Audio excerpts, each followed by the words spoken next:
welcome to E-Town News, जहां आपको मिलेगा daily dose of Bollywood news, fashion trends, TV and social media से जुड़े हर update. A show which gives you the day's lowdown of all the best happenings in the world of glamour.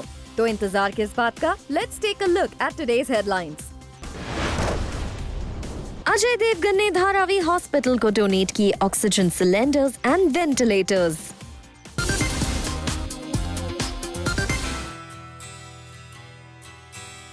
एक और Bollywood star ने दिखाई दरियादिली. मुंबई के सबसे ज्यादा कोविड-19 अफेक्टेड इलाके के लोगों के लिए अजय देवगन बने सेवियर. मुंबई के धारावी में कोविड-19 पेशेंट्स की हेल्प के लिए आगे आए Ajay Devgn. Ajay Devgn paid for oxygen mask, ventilators at new Dharavi quarantine facility. Mumbai के धारावी में कोविड-19 स्प्रेड को रोक पाना एक बहुत बड़ा चैलेंज बना हुआ है. ऐसे में Ajay Devgn has paid for oxygen cylinders and ventilators that will be used at a 200-bed quarantine facility in Dharavi constructed in 15 days.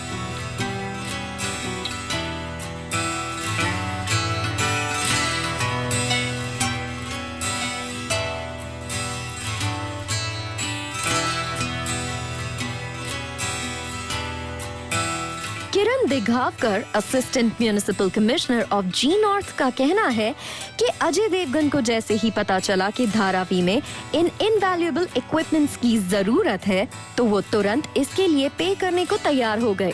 He said, "We told him we needed oxygen cylinders for all 200 beds and 2 portable ventilators. He readily agreed to pay for them." BMC official का ये भी कहना है कि इससे पहले अजय देवगन ने धारावी की 700 फैमिलीज को राशन किट्स भी प्रोवाइड करवाए थे. अजय देवगन ये help Ajay Devgn films foundation के तहत कर रहे हैं. यही नहीं, रिसेंटली अजय देवगन ने अपने सोशल मीडिया हैंडल पर धारावी में रहने वाले लोगों की हेल्प करने की गुजारिश भी की थी. He tweeted, "Dharavi is at the epicenter of the COVID-19 outbreak. Many citizens supported by MCGM are working tirelessly on ground through NGOs to provide the needy with ration and hygiene kits. We at ADFF are helping 700 families. I urge you to also donate." इससे पहले actor Akshay Kumar 25 crore रुपए PM cares relief fund में donate कर चुके हैं. वहीं Shahrukh Khan had offered his office premises as a quarantine facility to the BMC. Sonu Sood ने ना जाने कितने माइग्रेंट वर्कर्स को उनके घर पहुंचाया, तो सलमान खान ने जरूरतमंदों के अकाउंट में सीधे पैसे और उनकी प्लेट्स तक खाना दोनों पहुंचाया. कोरोना वायरस पैंडेमिक की वजह से आज देश में हालात बहुत खराब हैं. ऐसे में जिस तरह बॉलीवुड सेलेब्स लोगों की मदद के लिए आगे आ रहे हैं वो काफी काबिले तारीफ है.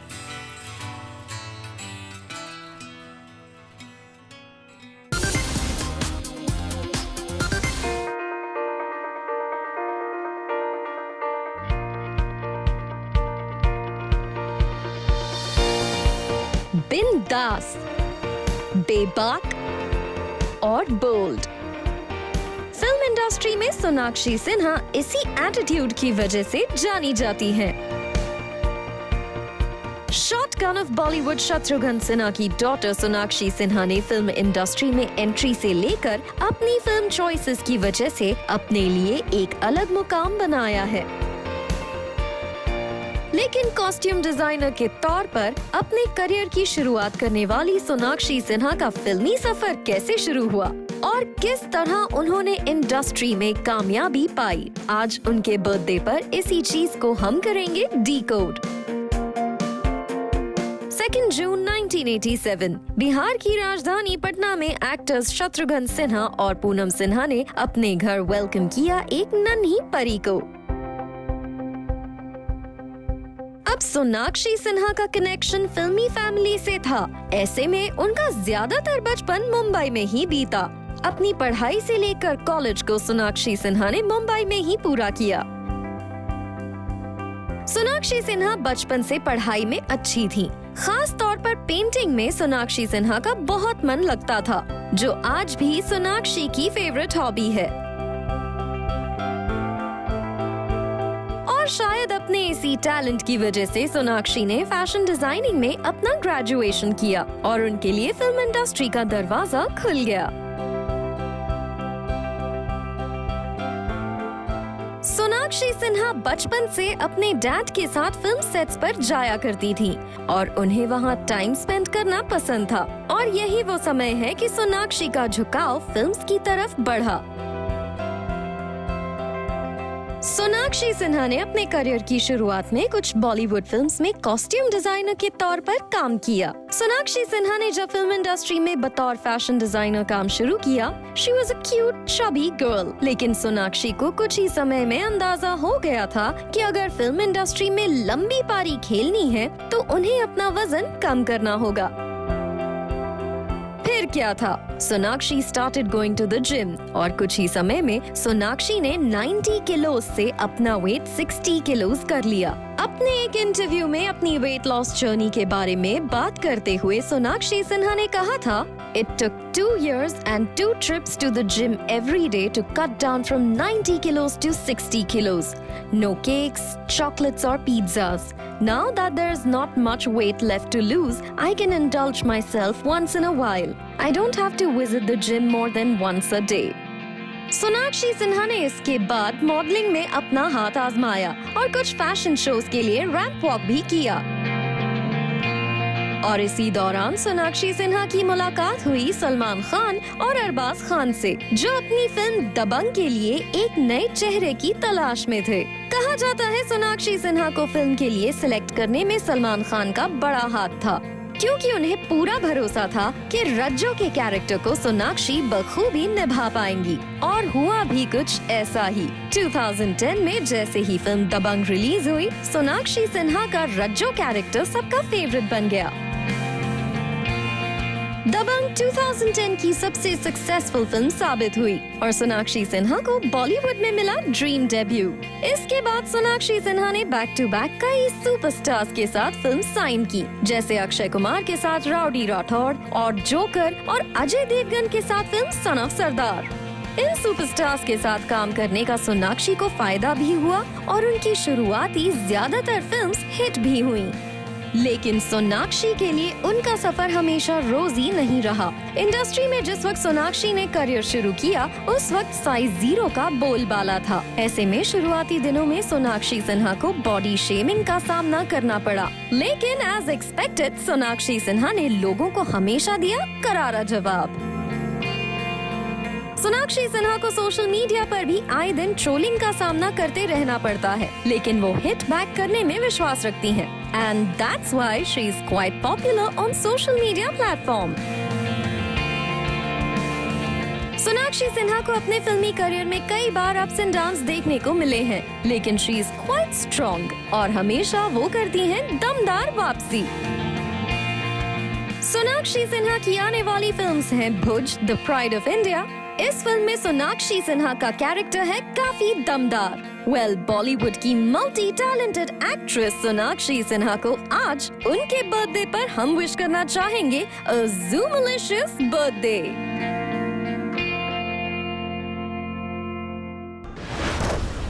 Coming up on the show, Aditi Rao Hydari ने Zoom से की candid conversation।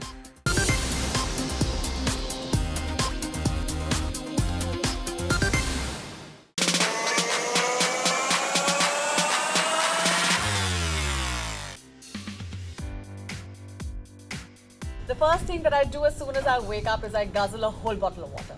I started dating, I think, at the age of 18. My go-to fashion item has to be a dress. I love wearing dresses. The most used app on my mobile phone is Google Chrome. The first concert that I ever attended was the Michael Jackson concert, and I think a lot of us did that as children.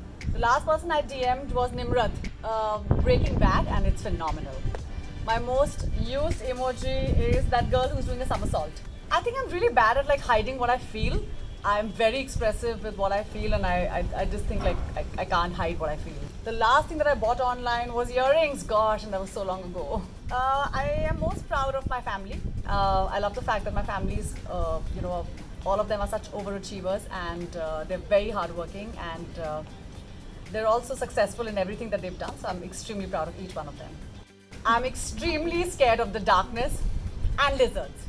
My favorite co-star is Mr. Amitabh Bachchan.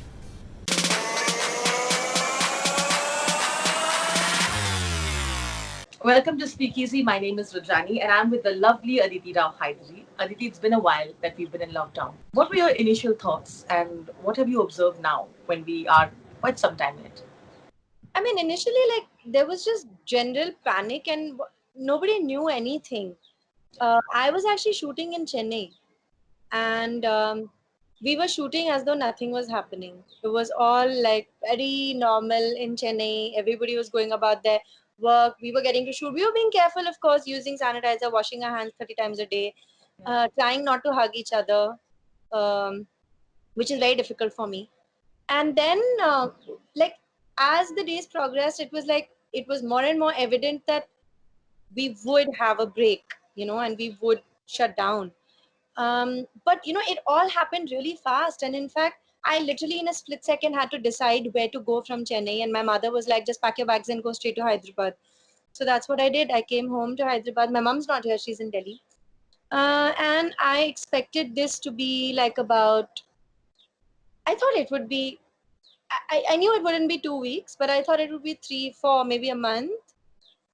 I didn't expect it to like be extended so much, but given what we're dealing with, it's not a surprise. I think what I'm dealing with is a combination of actively staying positive, being grateful for everything that I have, because I know a lot of people, like majority of our country, doesn't. Yeah. Also helping as much as I can, because I feel like, you know, uh, being like productive as everybody is trying to be at this time, to me, a very large and very important component of that productivity is to share, and is just to share your positivity, your whatever it is that you have, whatever it is that you can share. Yeah, I'm dealing with these two things, mostly positive, mostly grateful, but I'm human, so I do deal with the nonsense as well, but I'm dealing with it. We are the privileged ones. We're sitting in a house, we're having our conversations, Yeah. and staying, but there are so many people who don't have the opportunity Yeah. to stay at the house, fighting for their basic necessities, migrant laborers walking miles. You have doctors, COVID warriors who've been going every day to sort of protect us. How do you weigh in on this? I feel like, when you read articles, when you see those photographs, when you hear the news, I mean, I can't even. It's you. I can't put into words what it is that one feels, because it's devastating. And especially when you. I mean, it's unfathomable, the very real issues that a majority of the people in our country are dealing with. And of course, there are, as you say, the corona warriors, people who are out there, who are risking their lives every single day. Like, I know people who have spoken to me, who are doctors, etc., who I know, like, personally, and they are functioning. I mean, they've literally not slept for days. They have not hugged their children.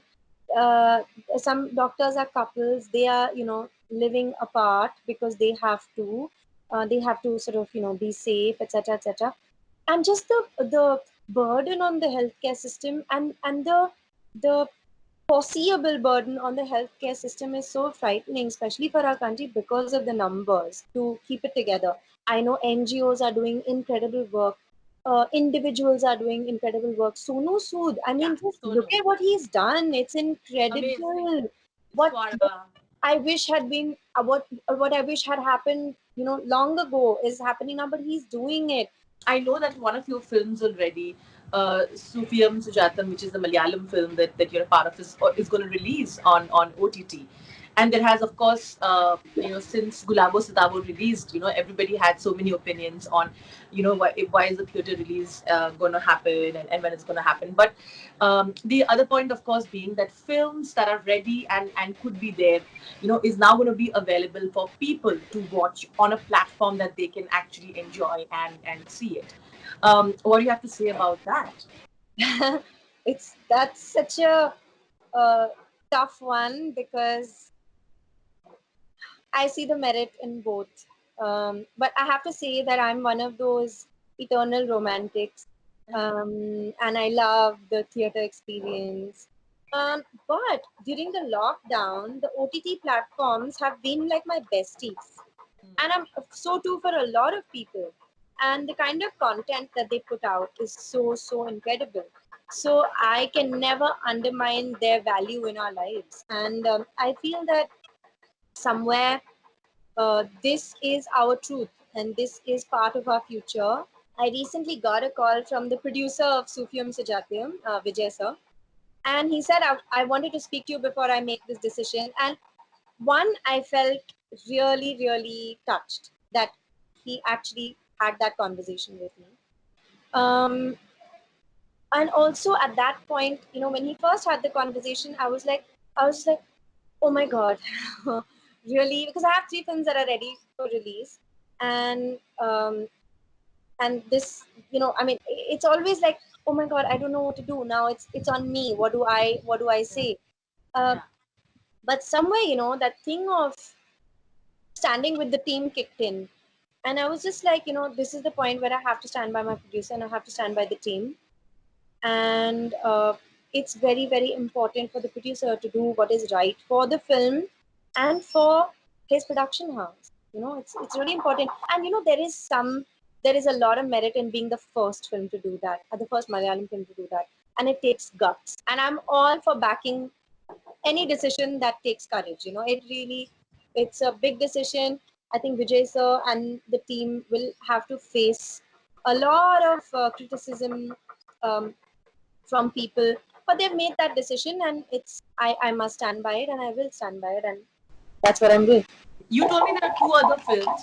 Please tell me which are they. And now that step has been taken in Malayalam cinema, I'm sure others will also, get sort of freed from this entire burden of no. Let's hold on to it if they can do so. Yeah, but I really feel like that decision is a very it's a decision that can only be it should be taken for the right reason. There are certain films that are okay to release on OTT, and it makes sense, because the world is such that the world of that film is such that it's fine. And there are certain films that need to go into that theater, for that big screen experience.